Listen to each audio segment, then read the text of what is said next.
Chapter, and I did my project on shaping surfboards. And one thing is, when I was shaping them, the foam, like, you can buy surfboard blanks, which is already like pre-cut, and then you like kind of sand it and fine it down to a surfboard. But I just got the foam from the bridge when they were like doing all the construction. So this just like scrap foam, and it came in blocks. So I had to cut it into like sheets and then cut out the design, and it was done from absolute scratch. But yeah, I made my slide. It's just, I broke down like the different types of boards. There's like fishes, which are like smaller boards, and they're usually wider, and they have kind of a tail, like the board on the left over there, kind of like a crescent tail. And then there's shortboards, which are usually, that's what the professionals ride. They're really high performance, they're like really quick, and they can accelerate. Hybrids are usually like fun boards. Like, I don't know if you guys have gone to Green Room. They have a few boards that are like 8 feet, like wider noses and a lot more volume, which those boards are good to start out on. Gun surfboards are these really long, really narrow surfboards, which are used for big wave surfing. And yeah, fun boards are the same thing as hybrids, and longboards are just longer, like skinnier boards with like less rocker, and they're used for like nose riding or for like smaller waves as well. And then, so yeah, that's all of this. And then the different features of a surfboard, there's like the fin design, and the fin, like, it'll be anywhere from a single fin, which is what most longboards have, to like 5 fins for a shortboard. And what the fins do is it just helps it like track through the water, because if you're riding a surfboard without fins, it doesn't grab onto the wave and you just kind of slide down the face. So then there's the rocker. So if you look at this board, if you look at how the nose curves up and the tail curves up and how it's kind of bent, that's a rocker. And what that helps to do is when you're like surfing, if you're paddling into a wave and you catch a wave, it'll keep the nose from dipping into the water and hurting. And then the length, that obviously measures like, that adds to the volume. If you have a longer board, there's going to be more volume, and it's going to make it easier to catch a wave. If you have a shorter board, it's going to be harder to paddle in waves, but it's going to be a bit easier to like maneuver and accelerate on the wave. The width is how wide. So for these two boards, like this is a really skinny board.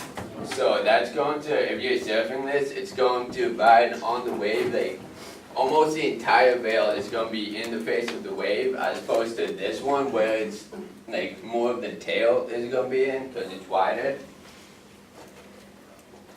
And then the thickness is just where the volume is. So if you have like a board that's 2 inches thick, it's going to be pretty thin, and that's going to leave out a lot of volume.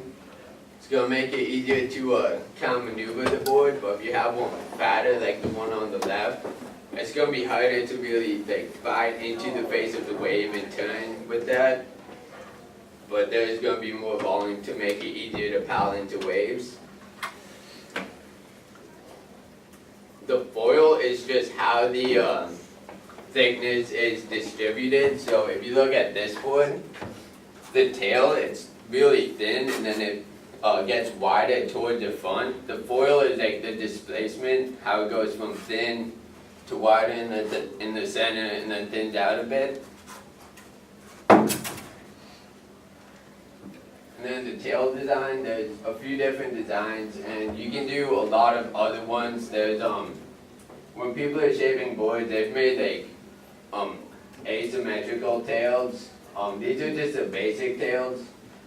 This one is just a square tail, and this one's a crescent tail, which is why it has the 2 like points. And then the rails I kind of talked about, there's different, like, on the shortboards, sometimes the rails are bent down a little bit more, like the 80-20 rails, and that helps them bite into the face of the wave a lot more. So usually ones that are like 80-20 are what professionals surf, as opposed to like 50-50 rails, which is just a sphere. And yeah. It's nose design, you can see those two boards have two very different designs for the noses. The one on the right is it's a lot narrower, so that's gonna make it easier to paddle into waves. It's gonna make it like a lot less drag as opposed to one on left, and that can help like paddling into waves. And yeah,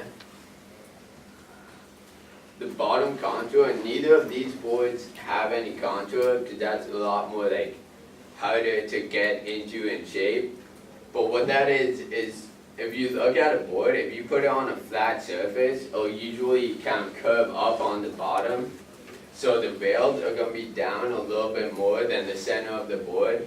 And that's just going to help it plane on the water and kind of catch a wave and plane on the wave a lot easier. And these are the boards that I bought. These were all like shaped by professionals, and these are company boards. So the one that's all the way to the left is a shortboard that I've been riding. It's a 6'2" WRV. It's a really thin board and kind of a higher performance board as opposed to the two on the right. The one in the center is also a 6'2", but it has less rocker, so it kind of looks bigger. And that one's really wide and has a lot of volume in it, so that one's really easy to like catch waves, but it's kind of hard to paddle with how wide it is.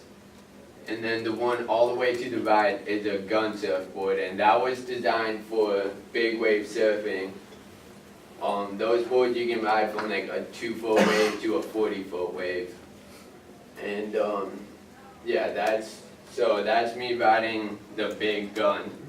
And that board, it has a lot like narrower rails, so when you're surfing and going down the face of the wave, it kind of picks up and cruises along, and it can accelerate really quickly.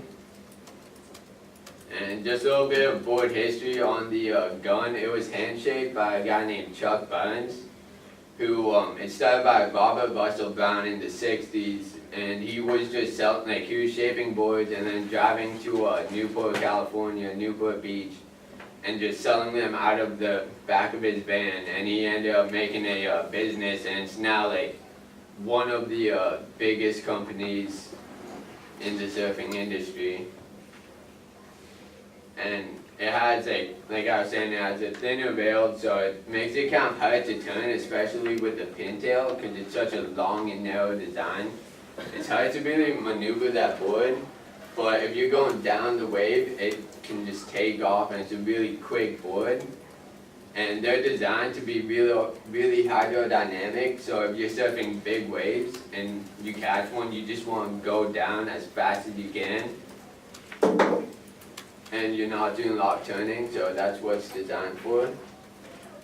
And then the Canyon Fish, this board, it's wider, it has a lot of volume. It's about 6'2" by 22 inches wide by 3 inches thick. So it's got a lot of volume. It's kind of hard to paddle because the nose is a lot wider. But it's a pretty quick board. It's pretty maneuverable, so you can turn on the wave pretty easily. And then the shortboard, this one's really high performance. It's hard to like paddle into waves with this, but once you do, it's a really quick, really maneuverable board. This board's good for like steeper waves, so if you're going to like point breaks or like waves where it's kind of barreling and steeper, that's a good board for it.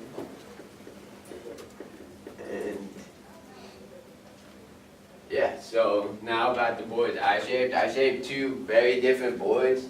This one, I was going for kind of the design of a downwind paddleboard. I'm not sure if any of you guys are really familiar with downwind paddleboards, but they're these really narrow, long boards, and they're designed for going from the throughout the channels in Hawaii. So there's a paddleboard racing. It's like a 32-mile course where you're going from one of the islands in Hawaii all the way to the other, and you're going downwind, and they're designed to like kind of catch a chop, so you're pretty much surfing the 32 miles. But yeah, if you look at those boards, they have kind of a sharper nose that's a bit wider, and that helps it cut through the water a lot easier, and then it kind of thins out towards the back. And on the downward paddleboards, this back bit is usually where you stand, where it starts to get thinner. But for a surfboard, I started just making it thinner to make it kind of easier to kick out the tail and make it a bit like more maneuverable on the waves. But and this one is I made pretty much two completely opposite boards. This one's really skinny and narrow and hydrodynamic. This one's really fat and wide and just has a lot of volume in it. And I did not get to finish shaping this within the time. But yeah, so that one would be a bit easier to kind of catch waves because it has more volume. That would be better for like a smaller day. This one you need like a bigger day where it's like steeper waves. And yeah. Any questions? Alright. What was the hardest part about making a surfboard? The hardest part was just all the labor. It had to go from a block of foam all the way into a surfboard, so you had to like cut it out and like you had to make a blueprint for a design and then like trace it out, and then like there's a lot of trial and error. So like on this one, this was the first board I shaped, and you can see I like cut too far in with the saw on that bail, so now it's kind of indented. So the hardest part is just getting the like precision. Anna? For the one you said you didn't finish, so what, like, this one is finished, the one Yeah. there? So what would be the next step in that part?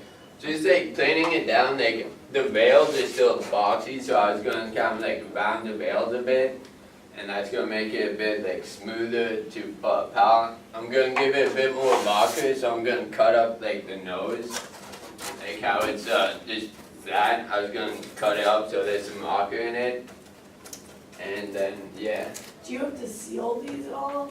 Oh, you can fiberglass them, but these are closed-celled foams. And like this one, I just wasn't even gonna bother with it because I kind of like messed up on the veils, and I just didn't want to waste the materials of the fiberglass. And this one, once I'm done shaping it, I am gonna fiberglass it. What's your favorite type of surfboard? Shortboards.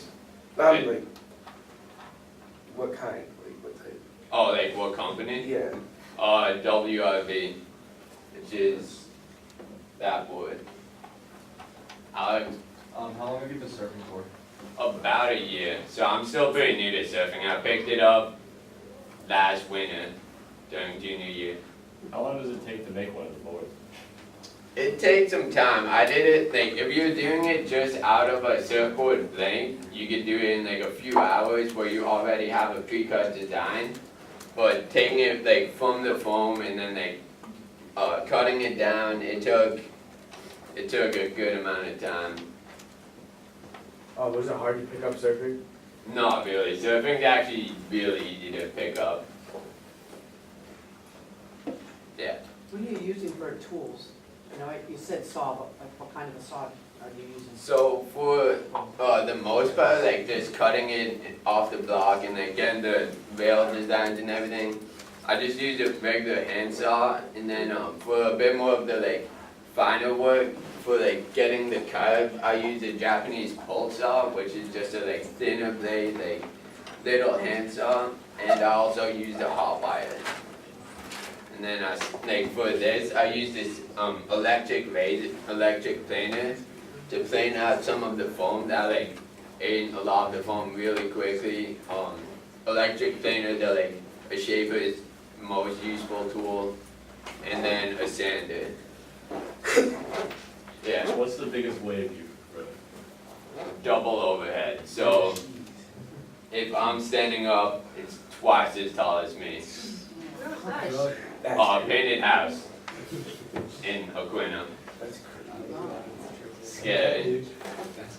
Yeah. How did you learn to do the shaping part? What did you use as resources, either people or videos or? Well, I know like a lot of surfboards, like surfing's one of the only industries that's still around where like there are mass-produced surfboards, but people like there's a lot more pride in a hand-shaped surfboard, and like where everything's machine-made nowadays, like all the professionals, they have like a shaper that they grew up with, just like shaping custom boards for them. And yeah, I just figured it would be awesome to like be able to ride something that I have like blood and sweat like put into.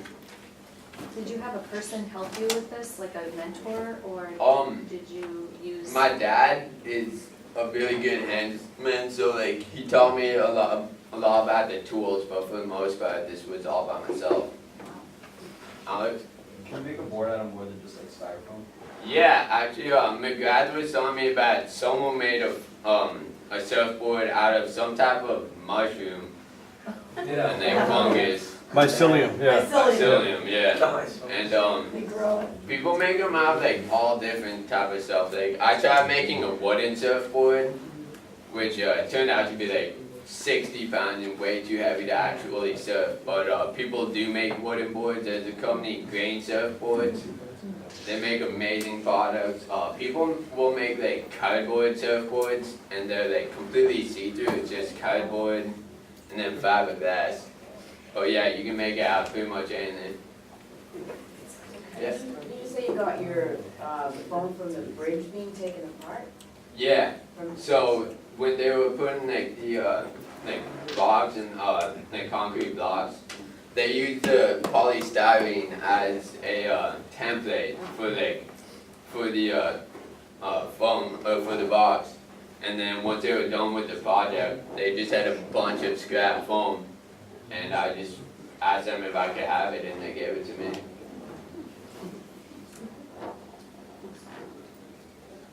This guy? I was wondering if you could talk to my students about the senior project process recommended as an activity.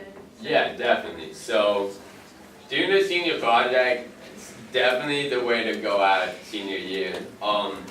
You can do it on anything you want, and like for me, I picked up surfing. It quickly became like a passion of mine. I just loved surfing, and so a decent part of this, I would say, you don't need to be signed into school to do your senior project. So a lot of this was like documentation. Like every other day, I could just go up to Squibnocket or go up to Aquina and just like document the surf or just go surfing.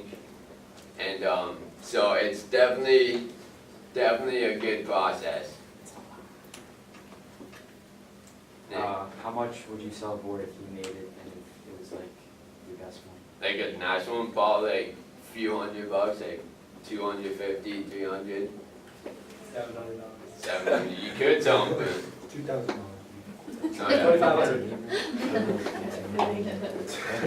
The wooden surfboard I started making, someone told me that like I could most likely get at least 2,000 for it. The wooden surfboards, like it's a really nice, like classic looking board, and yeah, those usually go for a few thousand. Yeah, yeah. Where's your favorite place to surf? Aquina, I don't know if you guys go down Moship's Trail, there's a painted house, and there's a break right in front of the painted house that's like, when it's hitting right, it's a really fun spot to surf. It's like the longest ride you can get on the island. Yeah. Have you ever surfed anywhere else besides here? I have not, no. I was going to surf when I went out to visit my brother in California, and I would spend a bit of time in Boat Island, like Narragansett Beach, but I didn't end up surfing there.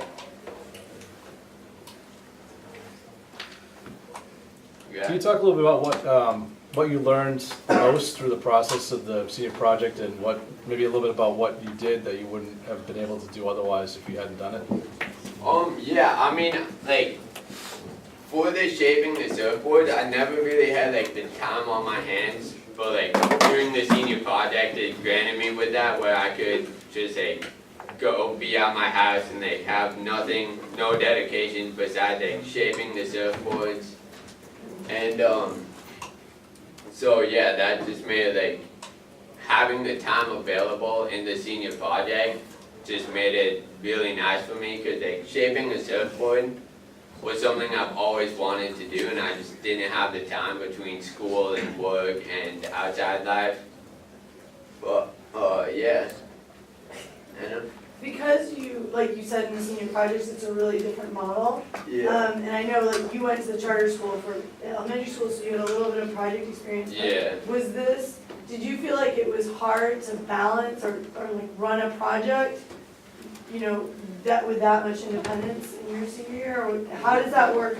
Like, does Mr. McGrath help with that, or do you have an advisor that helps you plan that? No, for the most part, I was at my house during the senior project blocks, and I figured the majority out of it for myself, just like time management and everything. But it is definitely a process that like it does take a lot of responsibility to say like, okay, I need to do my project today, not hey, let's just like skip school today.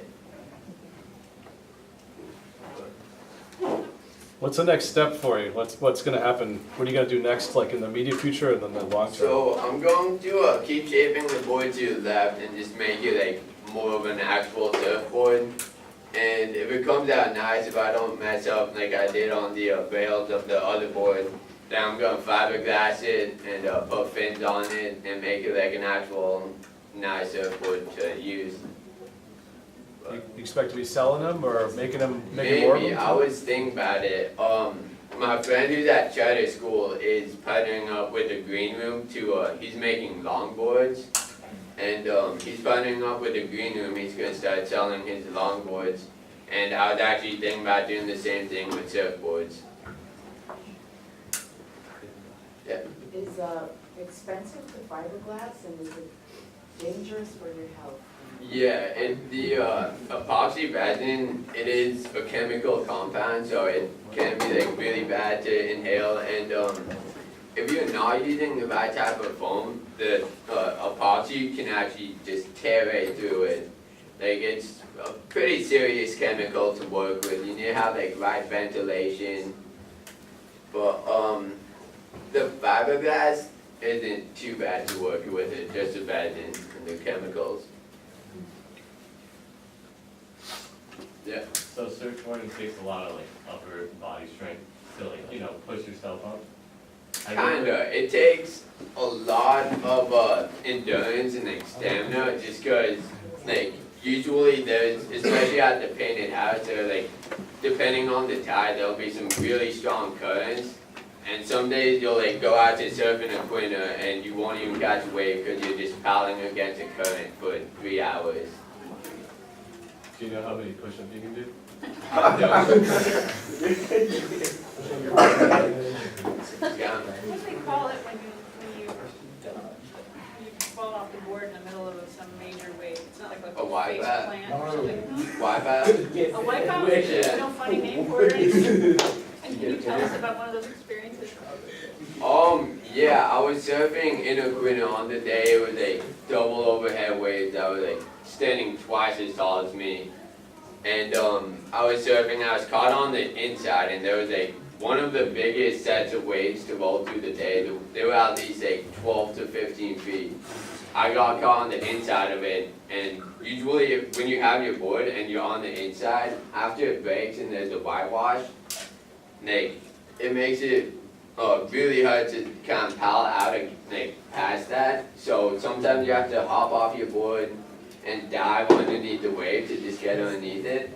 So I tried doing that, and the wave was so strong that you wear a leash when you're surfing to keep the board attached to you, and it just ripped the leash in half. So I was like, and with the currents at Quinn, I was like I was probably like 100 feet offshore in like 15-foot surf without any like flotation device, and my board's like, before I know, like a few hundred feet down the beach with the current, just getting smashed on some rocks.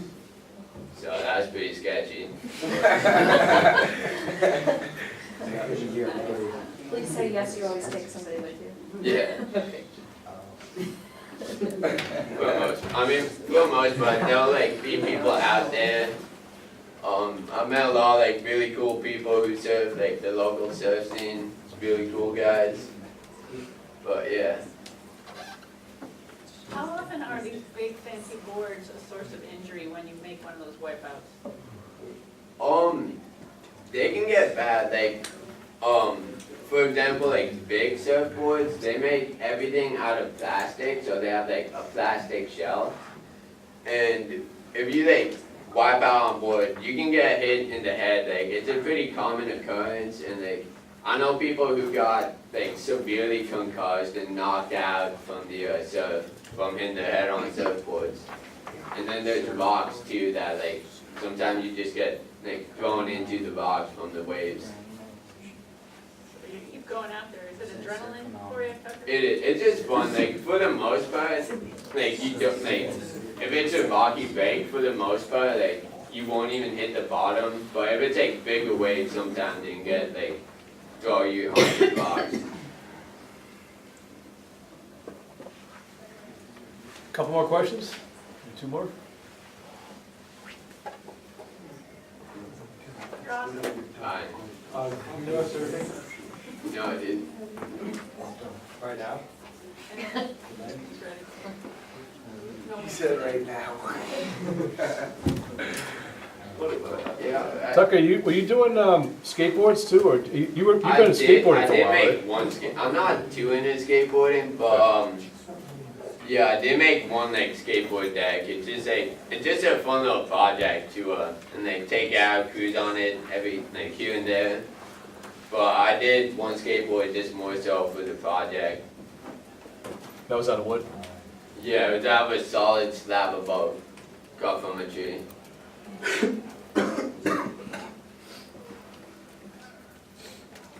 All right, thanks everyone for coming.